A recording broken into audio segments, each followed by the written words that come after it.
Hello friends, आपका स्वागत है अपने यूट्यूब चैनल ऐसे स्टडी जोन में। यहाँ पर हम बात करने वाले हैं यूपी टेट और सुपर टेट को लेकर।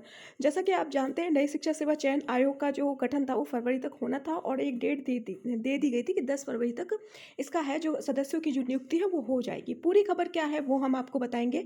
अगर आप हमारे चैनल पर पहली बार विजिट कर रहे हैं तो प्लीज़ हमारे चैनल को सब्सक्राइब करना बिल्कुल ना भूलें। यहाँ पर आप एक न्यूज़ कटिंग देख रहे होंगे, शिक्षा सेवा चयन आयोग के अध्यक्ष जल्द। तो फरवरी में ये बात कही गई थी, फरवरी तक इसका जो गठन है वो हो जाएगा, इसकी जो सदस्यों की नियुक्ति है वो हो जाएगी और उसके बाद सबसे पहले जो आपको देखने को मिलेगा वो होगा यूपी टेट। हाँ, उसके अलावा जिसके फॉर्म पहले से भरे जा चुके थे टीजीटी पीजीटी के, उसके एग्ज़ाम डेट आने की पूरी पूरी उम्मीद थी।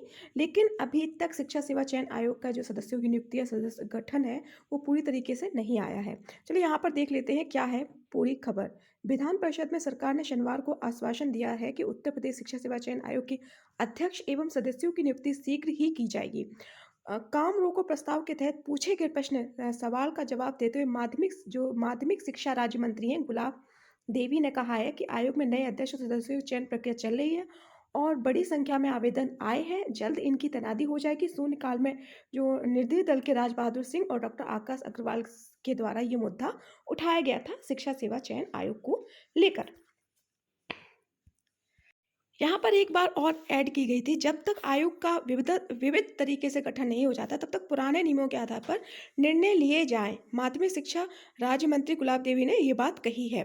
ठीक है, अगर जैसे नई शिक्षा सेवा चयन आयोग का गठन नहीं होता तो जो पुरानी नियम चलते चले आ रहे हैं उनके आधार पर जो बढ़ती पेंडिंग पड़ी हुई है, खासतौर से जिनके फॉर्म भर गए, जिनके एग्जाम होना था, उन्हें पुराने नियमों के आधार पर ही उनका जो रिक्त पद हैं वो भर लिए जाए। ये चीज़ें हैं यहाँ पर क्लियर करी गई हैं। लेकिन जब तक नई शिक्षा सेवा चयन आयोग का गठन नहीं हो जाएगा यूपी टेट आपको देखने को नहीं मिल सकता है। अब आचार संहिता भी लगने वाली है क्योंकि चुनाव आप सभी जानते हैं, लोकसभा के चुनाव होने वाले हैं।